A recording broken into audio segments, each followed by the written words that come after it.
Yeah, it's about you. Okay. Don't worry about Any of that? technical shit. All right. We're going to delve into the... Sure, I didn't leave any vibrators or anything laying out on the windshield that's kind of in the backdrop or something. Footprints off the windshield. What is it? It's a Tuesday. And we are back between two Yetis on December 19th, 2017. And to us in Florida, this is just another Tuesday, right? Absolutely. Another Tuesday on the front of the yacht, sunset. Snow blizzards. Absolutely. I heard it snowing somewhere and I seen it on TV. I've seen it on TV. And I feel sorry for him, but you know, it's not here. Not here. No. So we're here today with Shane Sherman. Nice to see you again, sir. Pleasure. Yes, sir.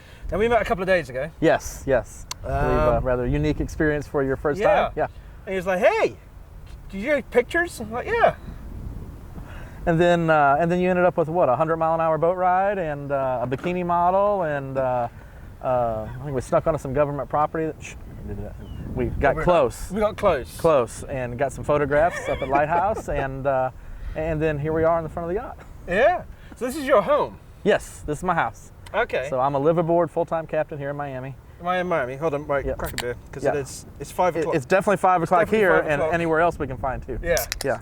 I mean, Completely except for the legit- people in the snow. completely It's not 5 legitimate. o'clock yet. That's right. So this isn't your, do you personally own this boat? No, I'm the hired captain. Okay. So I take care of it for the owners. They're a couple out of the Midwest up in Ohio.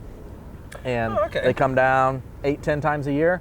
And then we do some day chartering and some short-term stuff over to the Bahamas.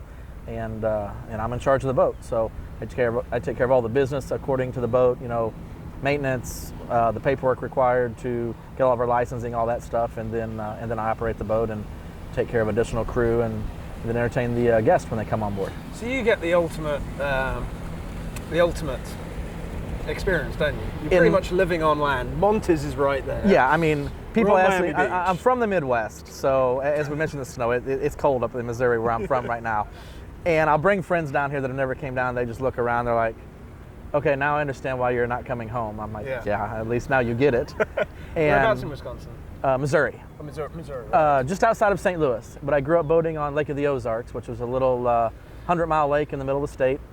But I came here in 1998 in my powerboat, and I went on an event with Florida Powerboat Club. And I remember Stu? with Stu. Yeah. Ah. Yeah. Oh, So okay. He's our American dad. yeah, very He introduced small us to club at the time. to the importance of the $1 bill. Yes. And which There's 100 ones, Lee. Exactly. What for? You'll find out later. That's right. I remember turning my powerboat around right over there at that fuel dock in 1998. I looked around, and I'm like, I got to figure out a way to live here. And of course, at the time I was young and all about corporate and climbing the corporate ladder and a wife and 2.5 kids and what is that? 2.5 cars and 2 kids and a picket fence and all that stuff. And Is that what you had? yeah. Okay. And then the housing market crashed, and I was chin deep in it. And I kind of sat back and reevaluated. I'm like, all I've ever did is work hard enough to have a bigger, faster, newer, whatever boat. All I want to do is be on the boat. And so I started looking into my licensing, which I've been boating since I was born. My grandfather had boats, my mom and dad had boats. And I just fell in love. And once I adjusted from the income of corporate to this, I'm like, I'm doing what I want to do 98% of the time anyway, and I'm getting paid to do it. Well, that's the thing. So what were you doing before? Finance and insurance in corporate. I specialized in marketing for the bank and insurance business towards the end, and I've had an insurance brokerage license since '96. Yeah. Okay. Yeah. And I had about 3 flip houses I was working on right when it all started the downward God slide. Almighty. So you were really going for it. Yeah. I had rolled all the dice for one last cash in, and I was hoping it was going to be a nice 7-figure payday. And this tattoo, I don't know if you can see it on the camera or not, but it's dice with flames. And it stands for don't bet on the come because you'll get burned. As in, as soon as I sell that house, I got a couple $1 million coming, I'm set. Don't bet on the come, you're going to get burned. And I did. The market went, and I had to sell my boats and all that stuff and just rebuild. Blimey. So that 1998, 98? 98 was when I first came here. Oh, okay. And decided I got to figure out a way to live here. So it wasn't until another 10, And then 12 about years. 08, 09-ish, when the crash happened, You're like, the light went on. I said, okay, chasing this corporate dream is nice, but it's just a means for me to go boating. Yeah. I'm like, all I want to do is go boating. That's all I want to do. And so I started looking into boating careers. And so what was your first job? I actually had a customer in a mutual friend in Missouri. He had boats up there. There's a lot of powerboaters in Missouri, aren't there? Tons. It's kind of the mecca of the world. Why is that? Because the water is perfect? No, because the boats are down here. Not really. It's just it just kind of has worked out that way. There's nothing quite like that little lake up there in Missouri. We got like 100 bars inside of a 30-mile radius, all floating docks, all fresh water. And 2 months to enjoy it. About 5.5. Oh, okay. I was actually just on the phone with a customer from up there before you guys showed up, and we were talking about how the lake has grown into a 9 or 10 month spot instead of a 4 or 5 month spot because the off-water activities have grown over the years versus it just being a weekend spot that it's fed off of St. Louis and Kansas City. Those two metropolitan cities, the people hit the lake on the weekends. And over the years, franchise restaurants started coming in, fancier golf courses, bigger shopping malls, just more things to do off of the water. And you can really, if you don't mind the cold, it's a nice place to be year-round, but it's still, the lake will still freeze, it still snows up there, and I'm out, I'm done. Okay, so just jumping quickly for subject, the Netflix program Ozarks. Are you sick of it? No, I loved it. I watched it in detail, all my friends have watched it, referred it to everybody, we all love it, we can't wait for the next episode to come out. Okay. And then my friends who all work local that have seen them there, filming some shots and stuff, everybody loves it. A couple people said like, oh, it depicts us as being hillbillies. I'm like, well, kind of are. So get over it, because if you get outside of the realm of it and what the show is really about, there's been a lot of characters at that lake over the years because bodies do wash up all the time. The Kansas City Mafia was really big in Vegas's up and coming days. Well, Kansas City is only 160 or 70 miles from Lake of the Ozarks. And a lot of those affluent mafiosos had homes down there. Now, I haven't looked at every inch of the bottom of the lake, and I don't want to see it drained, but I got a pretty good idea. There's a lot of concrete blocks. Yeah, absolutely. Yeah. As Pesci says in his movie, a lot of the town's problems are buried in the desert, and a lot of the problems are at the bottom of that lake. Oh, Lord. So you started here.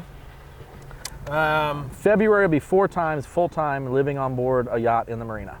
So you got the perfect job pretty much out of the gate? Yeah. Yeah, it was this marina, one dock over. So you've been here for? February will be 4 years. So 4 years, 3 okay. and 3/4 years right now. Okay. But we started talking, so I had a mutual friend in Missouri who introduced me to a guy. They had brought him down and stayed on a friend's boat. And he's like, I want to take a boat to Miami. And I literally spent months trying to talk the guy out of it because I had heard the story 2 or 3 times and I was tired of it. I had already went back and re-upped my insurance license. I had done everything except for rent office space. I had furniture, I had employees, I had everything in line. And he just kept on and kept on and kept on. Was this down here or up there now? It was up in Missouri. I was going to forego the boat dream and go back to insurance and buy my own boats again. And he just kept on. So finally I agreed. And it was a great decision because we did that boat for about 3.5 years, and he decided to sell the boat and move up to a bigger one, and he's shopping for boats now, and that's how I came to be on this boat now with the new owners. I'm here. So it's nice how I was speaking to a captain the other day, and he had been on the same boat, the same owners for 31 years. That's amazing. That's very unheard of in this industry. I was just like, my God. And he's of that. He was 67, I think. Mm-hmm. I was just like, we are the same age. I'm early 40s. Yeah, we're similar. If any of the girls are watching, I'm 34. And that idea that you just stick with one job, one person for 30 odd years is unheard of nowadays. Oh, absolutely. I just commented to someone the other day, my grandfather, one job, 48 years, missed 2 days of work. Yeah, my great-grandfather worked in a bank, mm-hmm. got the job first day out of school, hated it all his life, never left. Right. Yeah. Yeah. And I just read on Facebook today, somebody had gotten a job application at their business, and a friend of mine in the finance industry, and the applicants could not string together 14 months of consistent employment at one job over the last 6 years. And he said that's all he gets. He says they just hop, and there's no consistency. He's like, how do I put my resources and effort into hiring you if you're going to jump ship in 12 months because somebody else offered you a new iPhone or Yeah. $5 more. And I think that goes back to me chasing my dream of doing what you love. I mean, if you're doing what you love, you're not really working. I mean, don't get me wrong, I've worked my butt off. I mean, it's a lot of work. I don't dare put a pin to the number of hours versus the pay because it wouldn't add Yeah. up. But No, it's always worrying when you do that. yeah, That's what I earned, and that's how long it took me. right. Jeez, this but is if I minimum wage. wasn't earning it, I'd be somewhere else doing something I didn't like, earning the money to come Yeah. do this anyway. So I might as well be doing what I like to do and get paid. Bloody hell! So you charter the boat out on a daily basis. Mhm. It's a half day, a full day type Yep, thing. 4-hour, 8-hour charters is pretty normal. We have a charter coming up. We're going to do 7 days in Bimini over the New Year's holiday. Oh, that's bad luck. Yeah. God, Yeah, blimey. horrible. So what? Come on, you must have some stories. This is Miami, after all. Yeah, it just. What can we say without not getting anybody into legal issues? I think one of my favorite stories, two of my favorite stories. I had a very prominent first baseman for a certain Boston baseball team on board. Okay. I could tell he was probably an athlete, but I was guessing an offensive lineman or a basketball player from many years ago. And he was sitting there talking to me. He goes, "Yeah, when I retire, I think about getting me a boat." I'm like, "Oh, retire from?" He goes, "When I retire from playing ball." I'm like, "Oh, what kind of ball do you play?" And he kind of looks at me like I was being, a little bit of a smart aleck. And I didn't know. I mean, I don't follow sports that well. He goes, "Oh, I play baseball." I'm like, "Oh, well, that's nice. And do you enjoy it?" And we talked and this and that. And that was a really neat story because I think he was taken back that I didn't know who he was, which when I Googled him, he's a big deal. And even a bit, yeah, okay. Yeah. I mean, I probably wouldn't know anyway. I mean, I spent the whole day with him. I didn't know who he was. And that's always the funnest part to me is like we had one of the Jonas Brothers and a couple of the actresses from Game of Thrones on board. I had no clue who they were. Not with Miley Cyrus? No, Zana or play Zana or is there a Zana on Game of Thrones? I don't watch it. I don't know. They look like normal people to me. Yeah. I had a great day with them. Was she tall or short? Tall, very skinny, Very, very tall? 'Cause that's Gwen. That's a friend of mine. maybe 6 foot. No, Gwen. Dating one of the Jonas Brothers. All the paparazzi showed up in the parking lot when we got Right, back. okay. And then a couple days later on the gossip websites and stuff, they announced that they were dating. Okay. But I had no clue who they were. And that's always funny because they love it because they can get away from all of it. Yeah. And I don't know who they are. I mean, I'm in That's my own what- little bubble here. Yeah, that's one of the advantages of being. But I think the best story of all, it was either my first or second charter ever. I had a linebacker for a football team on board, and he had his cousins and friends and stuff, and they partaked in quite a bit of alcohol that day. I had to carry him up the dock. He's a pretty good sized guy. I mean, he's a linebacker in the NFL, but none of the other guys could help. They weren't big enough to carry him, so I carried him up. He came back the next day just apologetic. He's like 250, 300 pounds. I'd say he went 220 or 230. Jeez. And It's just a dead weight, super that's a lot. apologetic. He's like, "I am so sorry. I'm like, as I long never as you drink." had fun, that's all I care about." He goes, "I had the time of my life." I'm like, "Well, then that's all I care about." So that's always a good time. As recently as, so what is today, Tuesday? Yeah. Saturday we brought the young lady you met. Had never been on an airplane before in her life. So she flew down from the Midwest. What? Did the photo shoot. Okay, so this was Rachel. We'll flash up a couple of Photos of Rachel. Rachel's Yeah. ass. Assets. Assets. Yeah. Assets. And so never been on a plane. Never been on a plane. Never seen Miami. She had driven to the beach once, seen Panama City Beach. That was it.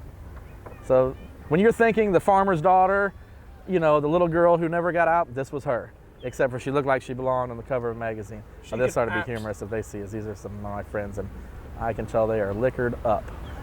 So They're coming in hard. Yeah, they're coming in hot. I hope they don't notice. We're under the radar so far, so we're doing good. So, hang on. How did you meet her? So, and we're not under the radar no more.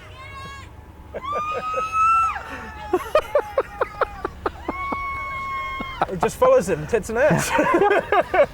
So Rachel flies down. Never been on an airplane, never nothing. And that group of friends, we took her out to Club 11 till about 2:30 in the morning. He went to 11, of course. And Of I course think you took her. that was a several $1,000 night. And she had never been to one of those clubs either. God almighty. And then we ended Did up- you break her? I go don't. home broken? She's not gonna be right again. There's no way she can look at normal life and think this is gonna be okay. She joined the 100 mile an hour club. 100 mile an hour club, yeah. Got on an airplane, went to Club 11 front row for about 2 hours at the stage. And then after the ones. Yeah, I mean just stacks of them, just peeling them off like just nonstop. So she had a ball. And then we go to Club Story at about 2:30 in the morning, and Ja Rule was playing, which we didn't know, but anyway, so we go in for that, and I think we got back to the boat a little after 5 a.m. Oh, we went to Big Pink for the obligatory chicken and waffles at 4:45 a.m. I think. Good Lord. So, yeah, okay, so you gave her the proper Miami experience. I want to make sure she remembered this trip the rest of her life. Blimey. And so she's going to be on what magazine? Speedonthewater.com. They do a monthly online magazine, and then they do an annual print magazine. And she'll be the model in the print magazine. I help do an event with Alvin Heathman in Missouri called Super Cat Fest. We gather up all of the newest, fastest, latest and greatest catamarans in the world show up for this event. There's about 40 of them. I mean, we have a special dock we had built for one of our clients to land his helicopter on that matches his catamaran. So he lands the helicopter on the boat dock, and we have just a magnificent event in Missouri. What's amazing about these fast boat guys is they are really well. It's new wealth, tends to be. Mainly from plumbing, building, blue collar, a lot of blue collar stuff. The guys. crowd that just went by yelling in the background, he's self-made, makes airplane windshields. Started out repairing airplane windshields, now he manufactures them. A lot of the windshields like you see here. What was that, like a 40-foot cigarette? So that was a 40-foot cigarette center console, and he's got his 72-footer over there. $1 million? No, that one, that one new is about a $500,000 boat. Oh, okay. But his yacht sitting over there is probably about $4 million. Oh, so he's got a boat as well. Yeah, he's got a 72-foot yacht over there. And he started making fixing windshields. In his late 20s. And then he's got 2 skater catamarans, like what you were on the other day. Yeah, 2? 2, a big one and a little one, because you need 2. And then another 60-foot yacht up on the lake at home. From repairing windshields. And then a 35-foot cigarette on the lake at home, too. Yeah. God. And some of the nicest people in the world. It's amazing to me. I mean, the large yacht over there that you can't see in the picture, the founder of Jimmy John's, it's a $150 million yacht from sandwiches. It's amazing. So if people are watching this from back home, it's not really opulence. It's just using your money. Yeah. Because I mean, if it was it is opulence, I guess, in a way. But it's what else are you going to? I mean, there's a lot of really cool stuff here. I had an opportunity this summer to go work in the Middle East for a very affluent family. I have a non-disclosure on that, so I can't discuss. Okay. But the owner recently purchased a very multi-million-dollar Da Vinci painting for his yacht, and the yacht was to the tune of around $500 million. Okay. That's billion with a B. Yeah. And they bought 3. They bought 3 speedboats, and I went over to operate the speedboats. Oh, okay. So that was a whole new level for me. So how did they find you? Facebook, of all things.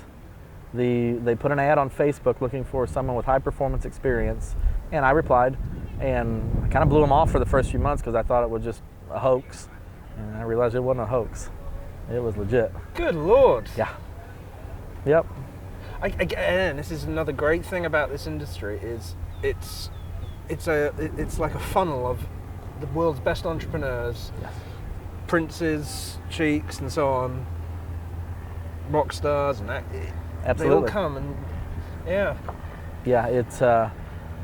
It's a unique industry. It's I have a lot of friends that are in the manufacturing aspects of it and different parts of it, and they'll always try to bring people in to help add efficiency to their process. And nothing from any other walk of life can make sense in this industry. But it makes sense to me because I've done it my whole life. I mean, when I specialized in insurance, I specialized in marine insurance. When I got started in finance, I started in marine finance and switched over to housing and commercial finance. But I always kept my insurance license. And I still do consult now for high performance marine insurance and commercial marine insurance. So you were really busy. Yeah. Good Lord. It either rains or it pours or it's a dry spell. I can't have just a steady flow. Like this morning, I thought I was going to get all my work done by about 11:30 and go boating with them. Right. And I was struggling to get back here in time to interview with you. Good Lord. So the owners of this boat, what do they do? Multiple different things, but property is how they've accumulated their wealth. Yep. Blimey. Okay, and plans for you in the future? Same, continue on? Yeah, I mean, if I ever switch anything in the marine industry, I like doing deliveries. So I've done 3 deliveries from here to Texas. I've taken one trip from Lake Michigan all the way down to here through the river system, right down the middle of the country. That was a very neat. What was that, like a 2-week? 19 days. We weren't pushing it. You can do it a little faster if you're pushing it, but enjoy the ride. I mean, that's what it's there for. So, you know, I think I want to go to a bigger boat sometimes, but then I think I don't, because I talk to those captains and like, no, you don't want the politics of it. And I seen a little bit of that when I was on the ship I was on overseas. I mean, it was a big boat, a lot of crew. We had 400 crew between the fleet, and you know, the captain was a lot of times an HR manager, and not doing captain stuff. And I like doing the captain stuff as long as I physically can. I mean, and so it's just you running this entire boat? No, I mean, I'll bring on a stewardess and sometimes a first mate if we're doing charters. Okay. But on a day-to-day basis, it's just me. You know, if we get a lot of repairs that have to be done or something, I'll have to bring somebody in because I can't keep up with the general maintenance and the repairs. But you know, and that's a little bit of a learning curve for me because my last boat was only a 54-footer. I'm sorry, 54-footer, and I can manage it by myself. This is 70. Okay. But it's, you know, I got 3 extra bedrooms. I have 3 extra bathroom or heads. You know, and just that much more boat, and it just takes that much more time, which I'm quickly figuring out sometimes I run out of. But at the end of the day, I'm still looking at this. I mean, that's what I'm looking at. Unfortunately, you can't see the Miami skyline because we couldn't get the angle in, but it's over there. Well, thank you very much. Yes, appreciate Pleasure it. to meet yes, you. sir. Yes, sir. And yeah, we live like 2 blocks that way, so. So you know, I mean, you guys are down. You get the whole gist of the scene. Yeah, we do. It's, I'd never heard of Sophie until I lived here. Somebody said, "Oh, you live in the Sophie district, south of 5th." I didn't know that was a big deal. Apparently, it's a big deal. Yeah, we're just, what are we on, 9th? Yeah, so we're 4 blocks forth. Yeah, It's now north. we had boated in and out of here on vacations every November for years, and I'd never heard of that. But apparently, when you tell the girls at the nightclub where you live, they like that. So. Well, no, they're not girls. They're girls for hire. Yes. Oh, south of 5th. South of 5th, Right. yes, by all means. That's an extra 0. It's like when you're in West Palm, you tell them you're staying at the Breakers. Oh, really? Oh, really? Really, the Breakers. Okay. You want to get down to that end of the bar. That's right. That's right. Yeah, exactly. So. Dear Lord. Yeah, it's, you know, a lot of people they say the word living your dream. I'm living my dream. I mean, I remember as a kid telling my mom, hey, I want to live on a boat in Florida. Oh, you're nuts. That's crazy. You're not living on a boat in Florida. Hi, Mom. Living on a boat in Florida. Good Lord. I'm assuming you got divorced. Yep. Yeah. Married 6 months to an incredible woman who I wasn't quite ready for, and that's okay. It all worked out. And she's back up there. Yeah. Well, I'm not ready to get married again. No, you're only 34. I mean, come on. Yeah. There's no time to settle. I mean, a few more things and then you get out of my system. I'll travel and do some stuff. The cigarette, yeah. Very nice. Yeah. Very.